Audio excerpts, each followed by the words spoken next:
you don't have too many opportunities to win the scholarships like this at most of the tournaments throughout the circuit. So you got to make these chances count when you get them. Absolutely, you want to make the most of every opportunity after working so hard throughout the entire circuit. Being able to just walk away with something, finishing top 16 in the world sounds so incredible. If you're finishing top 16, that's awesome. I think though we are ready to jump into this. We have our two players. So Blake Hopper and Alberto Gini. Blake Hopper actually, I believe he finished 11th at Worlds last year, so if you were to win here and then maybe not have the greatest opponent's win percentage, you could actually end up basically exactly where he was last year, which is both heartbreaking and I guess, at least at that point, if you're consistent. You're consistent. When consistency goes wrong. When you're doing that well 2 years in a row, you're still feeling pretty good about how you're doing. I have Blake on the top screen and Alberto here on the bottom.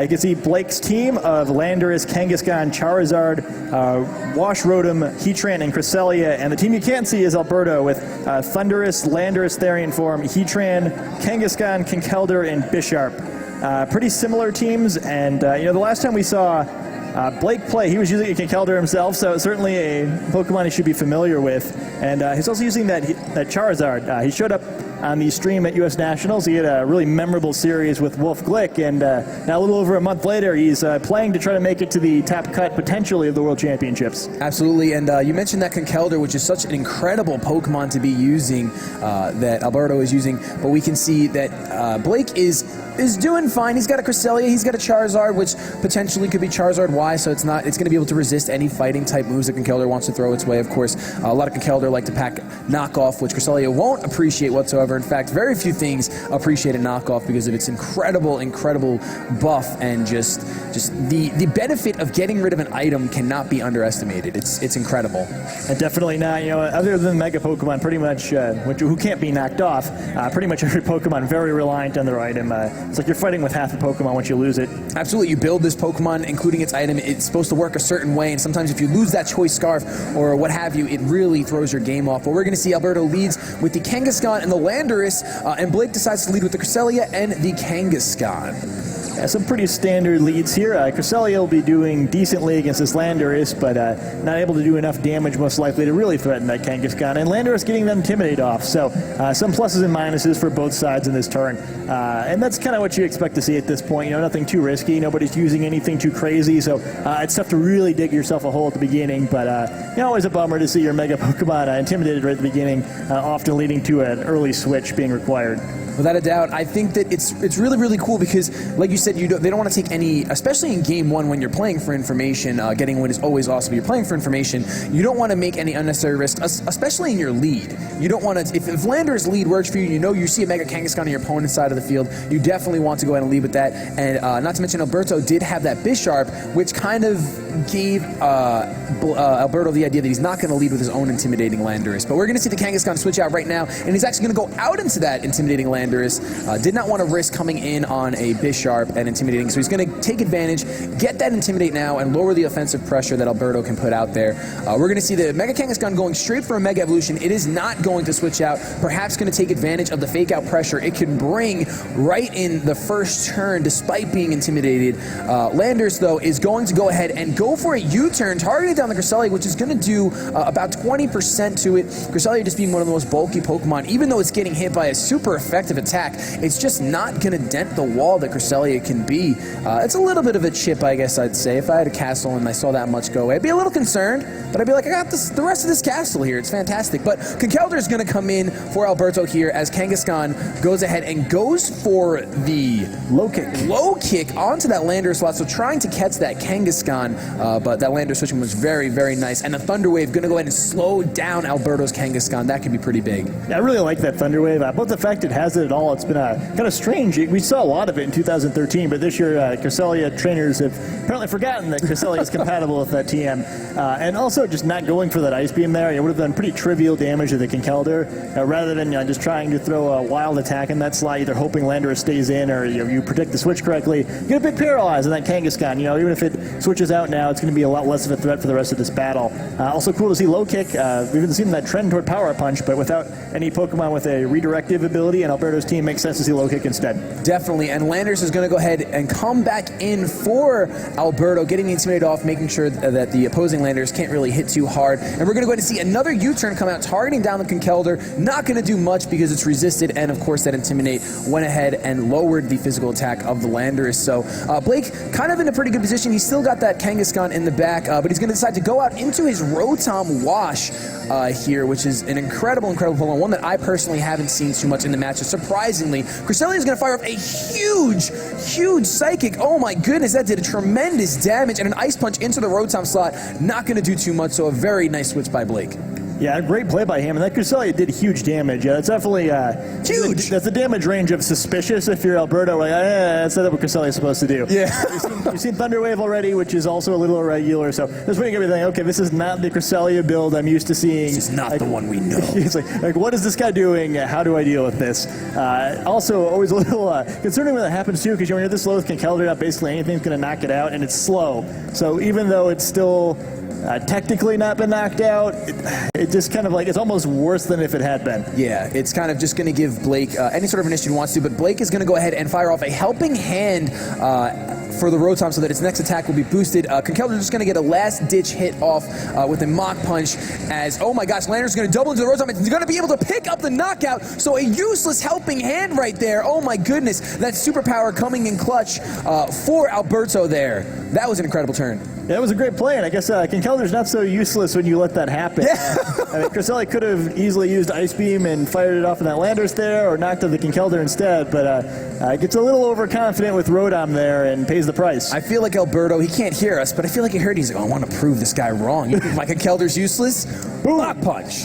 Fantastic. Yeah, well, Conkeldurr pulling its weight there for sure, and Blake takes an early deficit there that he really didn't need to take. Even if he just traded 1-for-1 there, especially if it was a knockout on the Landorus, it would have been a great trade, but probably expecting Landorus would U-turn again like it did previously, and when you expect your opponent to make the same play too many times in a row and react appropriately, a lot of times in this game you get caught. Definitely, it's being able to, what are called switch-ups, like switching up your plays, super important because you don't want to be predictable. So sometimes, but then of course you get deeper into the thought process, you can counter that, all that stuff. It's just incredible the level of play we get to see. Kangaskhan is going to come back in and have to take a Rock Slide from this Landorus. Conkeldurr is going to be able to take that quite nicely because it does resist, and there was an Intimidate at some point. An Ice Beam is going to get fired off into the Conkeldurr slot, and it's going to pick up the knockout. Kangaskhan getting in for relatively free, but it's paralyzed, so it's not the best situation for Alberto. Yeah, it was a pretty free switch, and Kangaskhan helping out the team by taking that attack there, but Kangaskhan's just, it's going to be a paralyzed Kangaskhan for the rest of this game. It is. There's nothing doing. Yeah, there's really nothing you can do about it. So it's going to have to, do what it can, try to get some attacks off here. Maybe, try and help out with fake out support. I mean, which I guess is really the main thing you can get from paralyzed Kangaskhan. Yeah, absolutely. It's tough because when you rely on the fake out support, one of the worst things that can happen is if you get the full paralysis on that turn. I'm concerned you've jinxed it now, so... I know, I'm sorry. If that happens, listen, commentator's curse, it is a thing. I apologize, but hopefully the full paralysis for Alberto doesn't happen, and for Blake, I hope it does. I am impartial, but I just want to watch an incredible match. Bisharp, I feel like the Bisharp needed to come in a bit early and try to take advantage of the Defiant ability at some point. Yeah, I mean, that's one of the big things with using these Kangaskhan teams. Typically, if you're going to do that, either it's because you have, like Amoonguss or Clefairy or something, and you have a bunch of Pokemon that can take advantage of it, or Bisharp or Milotic to protect Kangaskhan. It's only the Bisharp in this team, and it hasn't really been able to do much.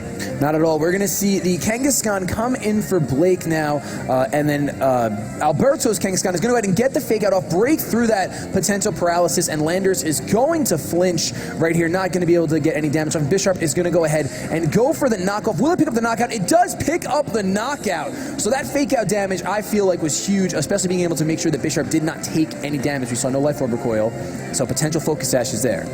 Definitely a probable Focus Sash. But yeah, good fake out there. Blake a little scared, doesn't want Cresselia just to get blown up for free with knockoff, and instead it's Landorus instead. He had the non-Mega Evolved Kangaskhan back, so he had the ability to switch into that knockoff and not take the boosted damage because Kangaskhan Knight can't be knocked off, but I made the wrong guess on that play. And those little mind games, it's what most of these games are going to be decided on this level when neither players is going to do anything too crazy. And Blake get a couple turns like that now with that and the Rodom thing that put him behind 2 knockouts. Without a doubt. Kangaskhan is going to go ahead and return on Alberto's side, and we're going to see the Landers come in. Getting that intimidated off at this point, Blake only has 2 Pokemon, so we know that for the rest of this game, barring a power-up punch, Kangaskhan is going to be at -1 attack. It's going to get the Mega Evolution off, which is really, really nice. Parental Bond. It's not paralyzed like the last Kangaskhan was, but I think that Alberto made a really smart play by withdrawing it and preserving that potential fake-out pressure. Bisharp is going to go ahead and go for the Protect, not wanting to take a power-up punch possibly. And it looks like the Kangaskhan decided to target down the Landers with that power-up punch. So kind of possibly predicting the Protect and just wanted to make sure he got these boosts, not really looking for damage, but that -1 is gone. Kangaskhan is now at +1, and the Cresselia is going to go for the Ice Beam into the Landers slot. Is that going to pick up the knockout? It is going to pick up the Fate. Blake making a fantastic, fantastic play, getting the boost from Power Punch and picking up the knockout. Oh my Lanza. Yeah, just like that, Blake gets himself back in the game. It's a huge play, but I still have to worry about the fake out from this Kangaskhan going on to his own Kangaskhan. A combination of that and an attack from Bisharp could take him down pretty low. He does need his Kangaskhan to at least help him pick up one more knockout, the one on that Bisharp, to give him a chance at winning this game, because Cresselia's not going to be able to win that duel. But if he can use his Kangaskhan to take Bisharp out, maybe Cresselia can close it for him. It's going to be a close game here, and a fake out, it's going to be a big deal. If we see a fully paralyzed on that fake out, like you mentioned before, my goodness, it could end the game. Don't blame it on me if it happens. It only counted for 1. He got through that one. Not my fault anymore. If whatever happens, it's the game. It's called the game. 25% chance to be fully paralyzed when your Pokemon is paralyzed. So. Yeah. That's the trick of doing it this many times, though. The more times you keep rolling those dice, sooner or later it's going to happen, but not this time. And it's not this time, because Kangaskhan is going to get a fake out off on that Cresselia, so not deciding to fake out the Kangaskhan, instead targets on the Cresselia. We're going to see another power punch into the Bisharp, and that is going to go ahead and take out that Bisharp. Even if it had a focus edge, does not matter. This is now a +3 Mega Kangaskhan on the field against a paralyzed Kangaskhan. Blake really turned this one around. Yeah, I mean, we saw 2 big plays there.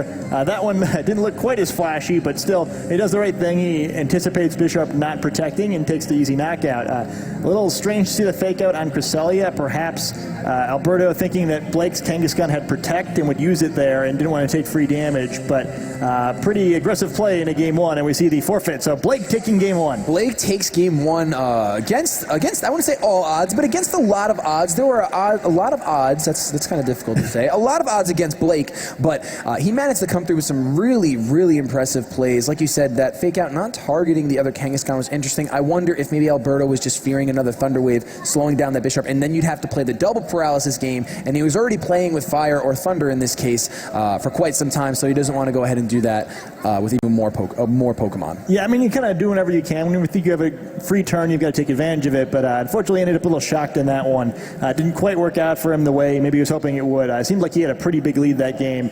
But I mean, I guess one thing is, if you build a big lead like that, you're capable of getting it more than once. Maybe this time he'll be able to change things up. I'm sure he was surprised with that Thunder Wave in particular, where this time he'll know it's coming. Absolutely. Blake did reveal both Thunder Wave and Helping Hand on Cresselia, and Psychic as well. So I believe we saw just about. Did we saw? Fourth was Ice Beam. We saw Ice Beam, of course. So we know that there's no Protect on that Cresselia, and maybe Alberto can go ahead and take advantage of that, because as Dwee and I were talking about earlier, Cresselia does have so many moves that it wants to run. The Cresselia we saw did have Protect, but this one does not. So it just comes down to, once again, building your team the way you want to and playing it, revealing as little information as you can in game 1, but Cresselia is kind of just an open hand right now. Yeah, well, speaking of revealing information, I think one thing that was interesting is we saw Cresselia and Rotom both get hit low enough that we probably would have, or I guess, in Cresselia's case, do enough damage, and Rotom's case be damaged enough that we didn't see a Citrus Berry in either Pokemon. So one of the few teams that probably isn't using one, since certainly wouldn't expect Charizard to hold it, and Heatran also not a common user. Dude, it could be Belly Drum Charizard with Citrus Berry. You don't sleep on that. You don't even need the Charizard X at that point. We do see the leads are Kangaskhan and Thundurus for Alberto, and Kangaskhan Cresselia for Blake again. As a similar Pokemon as the first game, Thundurus joining the battle for the first time here. And, again, we don't see Blake's Charizard. I'm not too surprised here with both Heatran on the other team. He hasn't seen Kinkeldurr. I guess he knows it probably doesn't have an Assault Vest based on the damage Psychic did. So not too many huge problems for it, I guess. But choosing to go with a Kangaskhan mirror once again. A lot of players will try to avoid those mirrors, but he get the better of it the first time, so I guess he has 2 more shots at it if he wants it. Yeah, I always think that that's a pretty safe bet when you win the first game. I've said it time and time again. When you win the first game, if you go with the same lead and you feel comfortable with it, you can adjust in the third game if you're up a game. We're going to go ahead and see Alberto switch into that Landorus. Once again, pretty nice switching just to intimidate that Kangaskhan. And I really like that Alberto brought the Thundurus, especially now that he's seen Thunder Wave. He has 2 Pokemon on the field that cannot be paralyzed by Thunder Wave, and that was a pretty smart adjustment after getting that information in Game 1. Kangaskhan here is going to Mega Evolve. Following suit, the Thundurus is going to Protect, and Kangaskhan is going to go for the Power. Looks like, nope, that's the Fake Out. It's the Fake Out on the Landorus, switching, so a pretty clean turn, just a little bit of damage on Alberto's side, and that's it. Yeah, the Thunder Wave on Lander is not doing the greatest there. Anything. Yeah, so a good switch. A little bit scary there with bringing Landorus in on this Cresselia. Always the danger of Ice Beam just taking out in a single hit thanks to the massive amount of damage it's doing for Cresselia, but ends up being a safe switch. Kangaskhan gets intimidated. Thundurus survives the turn safely, and now threatening paralysis. Kangaskhan's got to get out. Yeah, Kangaskhan does not want to get paralyzed. Blake knows how much he did that in the last game, and he doesn't want to be in the receiving end this time around. So the Landorus is going to come in and intimidate both of Alberto's Pokemon. Of course, really only affecting the Landers because that is the physical threat. But we're going to see the Thunder Wave onto the Cresselia slot. A very smart play as the Kangaskhan switch, like you said, was a bit more obvious because you want to keep that thing fast and not risk full paralysis. A U-turn, though, going into the Cresselia, taking just a couple bricks off of that castle that I had mentioned, but doing what it has to do. Now that the Cresselia is paralyzed, though, I think that Alberto's going to be crossing his fingers that maybe he not only avoided all the full paralysis, but maybe they'll work in his favor this time around. Alberto's going to go ahead and go out into Kangaskhan, and we're going to see the full paralysis on Blake's side. Commentator's curse. Yeah, why would you say something like that? I'm sorry. It's commentating. What am I supposed to do? Yeah, so we didn't see any of the paralysis the first game. It does happen here. Somewhat likely that, I guess, I expect probably an Ice Beam in the Thundurus slot there because you've got to anticipate the U-turn, but we're far enough into the series that there's a great deal of kind of, well, I know my opponent is expecting me to do something, so I'm going to do something else, so who really knows? Yeah, you can't, once you get this deep, especially because these players, this is their 7th round of Swiss. This could possibly be the 20th game that each of these players has played, I think. So that's a lot of Pokemon. That is a lot of Pokemon, especially when the level of play is so high. Your brain constantly trying to run at full is very difficult. We're going to go ahead and see the Kangaskhan Mega Evolve, and it goes for the Fake Out on the Landorus. Going to do a good amount of damage there, just because of the same type attack bonus. And then we're going to see a taunt on the Cresselia, which is a very nice played taunt. Judging by the way Blake was shaking his head, yes, Cresselia is going to go for the Ice Beam, so he actually predicted that. It looked like a nod of good job, but it was a nod of good job, Blake. Like that. Pat yourself on the back. Somebody's got to, right? Somebody's got to. A pretty nice Ice Beam there. Looks like even with the Citrus Berry, it'll be really close with 3 hits. It's probably not going to quite get it. The Landorus is here to add some extra damage, potentially.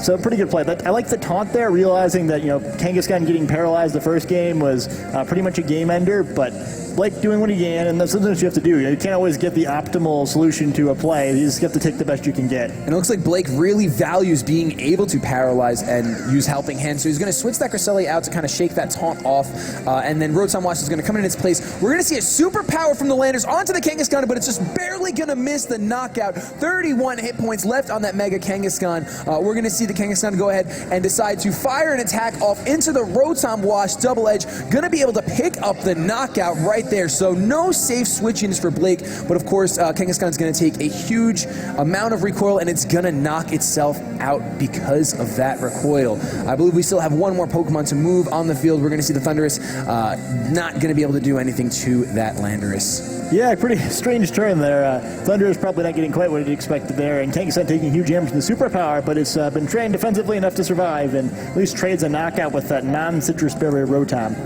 Yeah, I think that Alberto obviously was just double targeting down that Cresselia slot, which ended up being Rotom, so he just wanted to make sure that such a big Pokemon would get taken down by doubling into it. And Alberto's going to go ahead and bring in the Landers, getting another Intimidate off, and Cresselia is going to come back in for Blake. Yeah, unfortunately, that Cresselia wasn't taken down, and you can kind of see why he wanted to get rid of it now.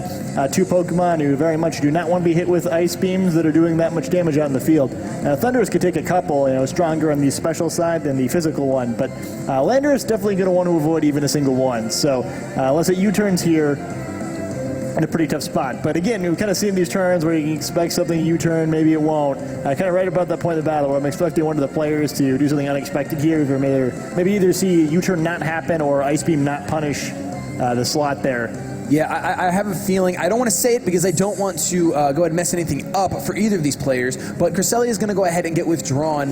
Definitely not what we expected to see. The Kangaskhan is going to come back in. I'm kind of expecting a Rock Slide from that Landorus, but the Thundurus is actually going to go for the Thunder Wave on the Landorus slot, predicting a switch, and then we're going to see a U-turn from that Landorus into the Kangaskhan slot. So it looked like Alberto just predicted the switch wrong, thought he'd switch out the Landorus, but turns out he switched out the Cresselia instead, which is just one of those gutsy calls. And Kelder's going to come in for Alberto as the Landorus on the opposite side of the field also goes for the U-turn. So this is just one big U-turning fest, trying to take advantage of the Intimidates as best as each of these players can. Yeah, Landorus at its silliest there, both of them just not really doing anything and switching out, but now they both have their Pokemon with Intimidate in the back, able to bring that out to intimidate the physical attackers on either side if they wish to. And again, we see reasons why Alberto wanted Cresselia to faint, as Conkeldurr really doesn't want to take another one of those Psychics. You know, I think even a Sucker Punch would be able to damage it enough that Psychic would knock it out from here. Especially because it's already missing 11 hit points, and when you're taking Psychics so terribly, those 11 hit points actually matter. It's really impressive to see Cresselia on the field and doing a lot of damage. Yeah, I mean, we saw that Thunder Wave, and even when it can't get that off, it's looking at something done. Getting rid of this Thundurus is probably the first priority for Blake, because then Conkeldurr and Landorus are kind of open season, but even without doing that, Cresselia is putting an incredible amount of pressure up for a defensive Pokemon. Without a doubt, and we're going to see Blake withdraw the Kangaskhan, most likely just wanting to get that Intimidate off that you mentioned. I'm kind of expecting Alberto to do the same thing, but we'll find out in a minute if he does switch that Conkeldurr out. But we're going to see the Thundurus actually go for another Thunder Wave. Blake is predicting these perfectly, switching the Landorus in, but Alberto did not take any risks. Even if that prediction happened, he's going to pick up the knockout, be the first one to remove the intimidating Pokemon from his opponent's side of the field. A Psychic, though, going into the Conkeldurr is going to do a lot of damage again, leaving it at 47 HP. Calm down, Castle Cresselia. That is intense. The Kangaskhan is going to come back in, though. No longer intimidated, but Blake cannot switch out once that Landorus comes in and gets another Intimidate off. Yeah, Cresselia's in a pretty good spot, though. I mean, that was a nice play by Alberto. You know, you use both the Thunder Wave and the Ice Punch on that slot, so you get something you like if Kangaskhan stays in, which is some damage at the paralysis. It switches out, it's a free knockout. But taking all that damage to Conkeldurr was something that was going to happen no matter what happened in that play, as long as there wasn't a fully paralyzed. And the trouble with that is now that Cresselia is very close to getting carried away at this game. If he can find a way to knock out Thundurus, Cresselia only needs one turn each to knock out Landorus and Conkeldurr, so I feel like Alberto might be needing some fully paralyzed in his future. Yeah, I was thinking that. I didn't want to say it. I'm not getting blamed this time. So Conkeldurr is actually going to get knocked out from that fake out, a fake out knockout there. It looked like just barely might have been the right. That 11 hit points really did matter, I think, right there. But a Thunder Wave is going to fire off into the Kangaskhan, slow it down. More full paralysis that Scott had just mentioned. We're going to see the full paralysis that Scott had just mentioned. I mean, that's what he needs at this point. I don't think there's a way to get through this match unless he's going to need more. He's going to need more of those. Yeah, he does get the Intimidate now in Kangaskhan, but now there's only 2 Pokemon left on Alberto's side as well, so he doesn't want to just lock into Superpower here and start tickling Cresselia for the rest of the game, so it's going to be tricky. We're most likely going to see everyone's favorite combination, where the 2 Pokemon paralyzed, Landorus can't use Earthquake, it can't use Superpower. Time for Rock Slide. You guys can't see it, but Scott's rubbing his hands. Ladies and gentlemen, if we see Rock Slide, it's gonna be a doozy, because Rock Slide, of course, has a chance to flinch with the paralysis there at a 25% chance as well to be fully paralyzed. It's gonna be interesting how this plays out. That Rock Slide is coming out. Blake is smiling, waiting to see what happens. But it looks like Thundurus is gonna go ahead and get a Thunderbolt off on that Cresselia. Very smart, recognizing that threat. And we're gonna see Kangaskhan go for the frustration here. It's gonna do a lot to Thundurus, but that Citrus Berry is gonna go ahead and make sure that it's gonna be staying alive. What Alberto really needs to hope for here is either a full paralysis on that Cresselia, or it looks like he breaks through and he's going to go ahead and fire off an Ice Beam into the Landorus. That is going to go ahead and pick up the knockout. The crowd is going crazy, because I don't think the crowd is a huge fan of Rock Slide paralysis. I don't think anyone is a huge fan. You see Kangaskhan using that frustration there. I think that's what all of us feel when we see the combination of Thunder Wave and Rock Slide.